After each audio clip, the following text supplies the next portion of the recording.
There's a moment doctors, nurses, and families talk about behind closed doors, an episode you won't often find in medical textbooks, but that's whispered about down hospital corridors.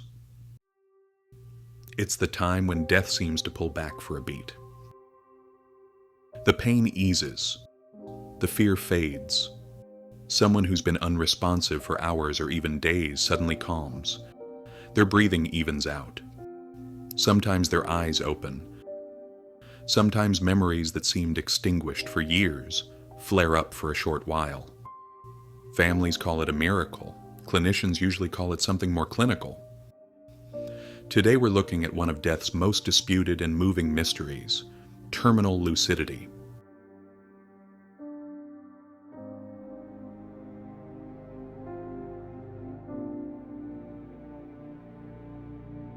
Picture a dim hospital room late at night. The patient has been unresponsive for hours, maybe days. Doctors have given the family that terrible line, "There's nothing more we can do, say your goodbyes." Then the impossible happens.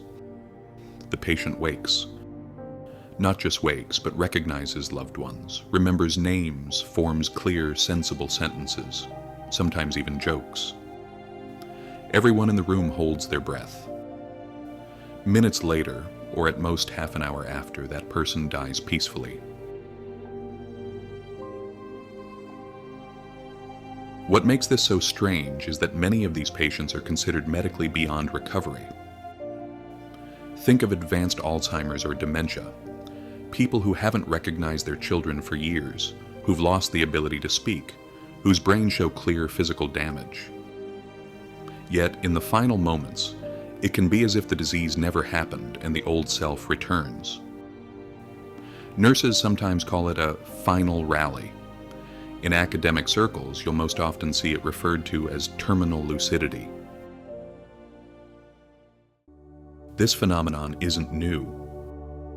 You can find anecdotes across history. Cases explored by researchers like Michael Nahm in 2009 suggest it's not just a few isolated stories, but a pattern that's been documented. The big question remains: how can memories and mental functions that seemed erased come back so perfectly right before death? Consider a case from 1922 in a German psychiatric hospital, a young woman called Anna. She'd struggled with severe cognitive disability her whole life, never forming a coherent sentence, unable to recognize family with congenital brain damage. As she lay dying of tuberculosis, something unexpected occurred in her last half hour. She began singing hymns in a language she'd never learned, with clear, meaningful phrasing. Doctors and nurses were stunned. When the song ended, Anna passed away quietly. That case confounds our usual metaphors of brain as hardware and mind as software. If the brain's hardware is damaged, how can the software of mind suddenly run flawlessly, even for a little while? It suggests that physical damage doesn't necessarily mean consciousness is utterly extinguished. Famous minds have shown similar final clarity. Steve Jobs' death is a striking example. According to his sister Mona Simpson, Jobs had nearly lost the ability to speak in his final hours. Yet before he died, he scanned the room, looked over people's shoulders as if seeing something beyond them, and uttered in a tone of wonder, "Oh wow. Oh wow. Oh wow." Was that the moment a brilliant mind encountered some interface we can't see? Scientists have proposed several explanations. One idea is that the body, in its last act, triggers a survival-style surge. Adrenaline, dopamine, and other stress chemicals flood the system and briefly bypass damaged neurons, producing a near-normal burst of function. Like a dying battery flashing its brightest light at the end, the brain might marshal its remaining energy for a short-lived clarity. Some take an evolutionary view.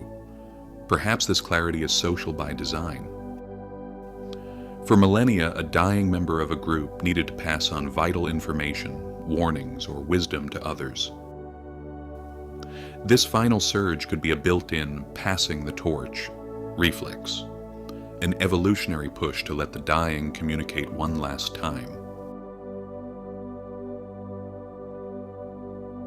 Another idea centers on neuroplasticity. As death approaches, the brain may reallocate remaining resources to consciousness, dampening pain signals and fear circuits so that what remains is a pure awareness.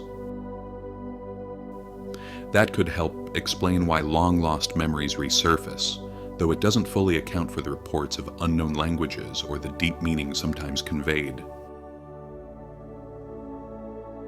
Palliative care teams tell stories that drugs and diagnostics can't easily explain. People who experience terminal lucidity often report not being alone. They talk about seeing deceased relatives or familiar faces in the room. Fear is replaced by acceptance, a sense of journey. Patients use metaphors like, "Did you get your ticket?" or "The ship's about to sail," or simply, "They're waiting for me." Once, a woman who hadn't spoken for weeks opened her eyes and said, "The lights came on, time for me to go on stage," and minutes later she died. These accounts suggest the phenomenon has not just neurological, but deeply personal and cultural dimensions. Are these hallucinations products of low oxygen? Or does the dying brain tune into some different frequency? Maybe death isn't a single instant of shutting down, but a process, an orderly series of steps during which consciousness can briefly achieve a different, sometimes startling clarity. Whatever the cause, these moments are both heartbreaking and consoling for families. A last "I love you" can live on in memory forever. For some, those words answer a lifetime of questions. For others, doubt remains. Science offers theories, families offer eyewitness accounts, and death keeps its silence. If you ask what the strongest evidence for this phenomenon is, the answer is simple: testimony. Nurses, doctors, and relatives' stories carry truth as part of oral history. Science is still trying to make sense of those stories. Sometimes it produces explanations, but many questions remain unanswered. Maybe someday neuroscience will open that door wider. Or maybe some aspects of experience, because they're so deeply personal, will keep their mystery.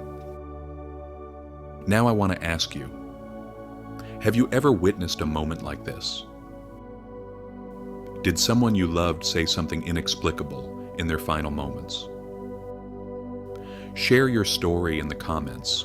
These memories grow meaning as they're told.